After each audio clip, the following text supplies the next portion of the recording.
renungkan bahwa ketika kita dan hidup kita hanya fokus untuk meraih kenikmatan-kenikmatan duniawi, hanya untuk memuaskan nafsu-nafsu kita tanpa batas, ingat, tanpa batas, tanpa limit, atau offside, melebihi limit, melebihi batas. Dan di antara nafsu itu ada nafsu makan, ada nafsu berhubungan, nanti jatuhnya ke zina. Lalu hidup seseorang dari awal sampai akhir hanya digunakan untuk memperjuangkan itu, memperebutkan itu, maka sejatinya mereka memperebutkan sesuatu yang lebih rendah daripada sayap nyamuk di hari kiamat. Hidup mereka hanya untuk sesuatu yang lebih rendah dari satu sayap nyamuk di hari kiamat.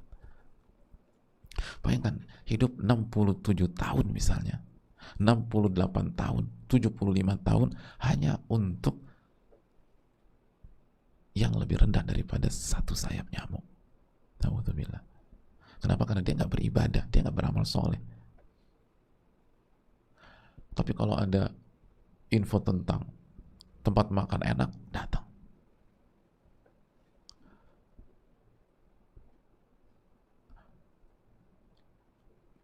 Lalu kalau ada jalan menuju zina, dijalani saat jalan itu. Pokoknya hidupnya hanya untuk nafsu.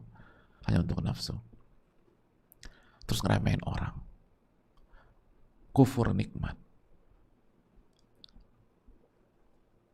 Melakukan kerusakan. Otomatis ketika nafsu kita kasih panggung, ya otomatis inna nafsa la ammaratun bisu, surat Yusuf itu. Sesungguhnya nafsu itu seringkali dan banyaknya akan mengajak kita kepada keburukan.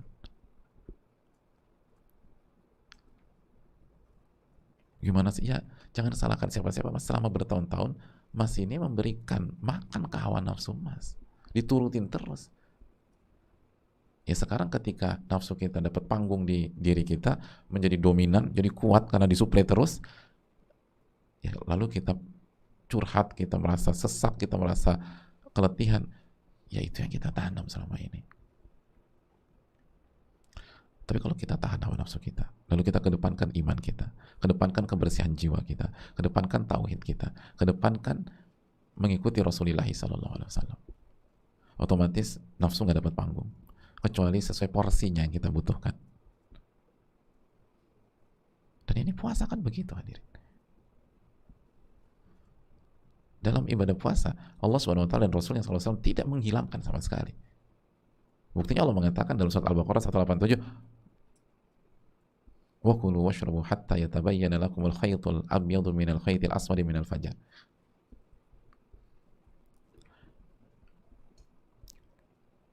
Makan minumlah sampai jelas waktu fajar shadiq. Kan disuruh makan dan minumlah. Dan makan minumlah. Bukan apa namanya? Bukan disuruh puasa 7x24 jam, tidak. Tapi disuruh puasanya sepenuhnya atau dalam batasan tertentu.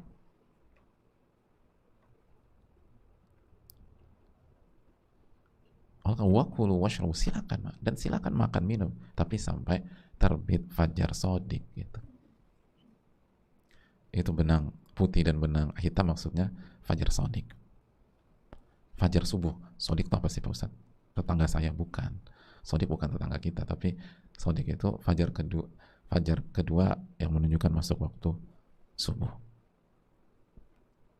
Jadi silakan makan, silakan minum, tapi jangan berlebihan. Karena kalau berlebihan itu nanti dampaknya kemana-mana. Mulai dari dampak kesehatan, semua tes lab naik misalnya, sampai akhirnya kita kasih panggung ke hawa nafsu kita untuk menguasai diri kita. Akhirnya tuh nafsu selalu mengajak kepada keburukan. Makanya puasa itu isunya bukan hanya nggak makan nggak minum sampai maghrib. Ini bagaimana kita kontrol dan meletakkan nafsu pada porsinya saja, sehingga yang memonopoli, yang mengatur diri kita, yang menjadi panglima dalam diri kita itu iman kita, tauhid kita kepada Allah. Yang menjadi acuan adalah Al-Quranul Karim dan Sunnah Rasulullah Sallallahu Alaihi Wasallam itu. Itu kira-kira ininya. Sehingga dengan iman dan amal soleh yang menjadi panglima, maka otomatis amal solehnya banyak. Semangat beribadah, semangat beramal. Dan beramalnya yang ikhlas, mengikuti tuntunan Nabi SAW. Otomatis nanti ketika di hari kiamat amalnya banyak apa enggak? Banyak. Amal yang terimanya banyak. Ketika ditimbang berat udah. Ketika ditimbang itu berat. Beda dengan hadits ini. Ketika ditimbang nggak ada beratnya karena hanya mengandalkan kenikmatan fisik. Tanpa iman dan amal soleh, itu poinnya.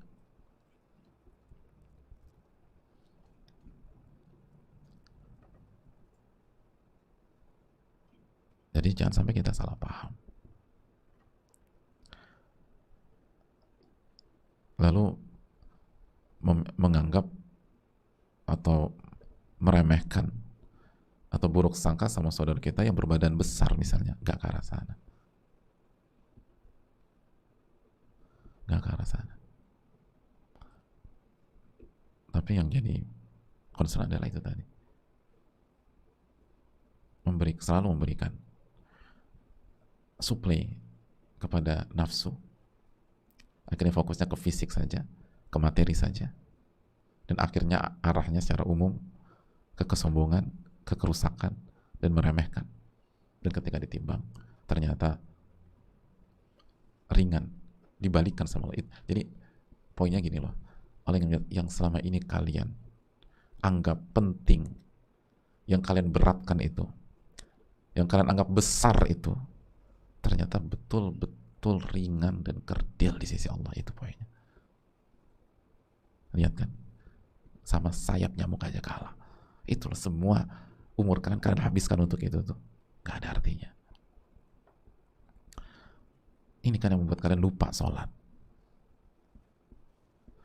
Ini yang membuat kalian gak puasa kan. Ini kalian gak puasa kenapa?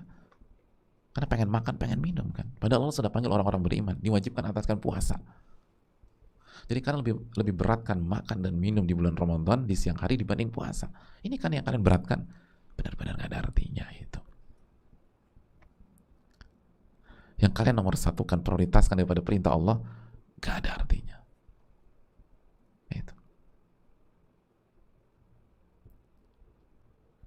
Itu hadirin.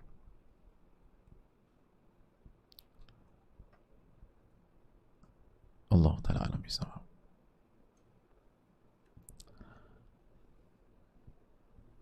Saya rasa cukup sampai di sini. Semoga bermanfaat.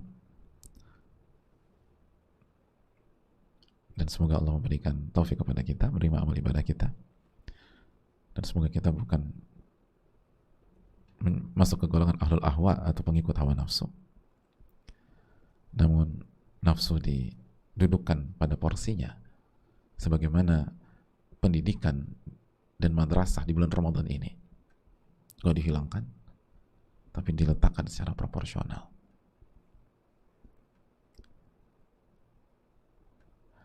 Dan semoga Allah terima amal ibadah kita.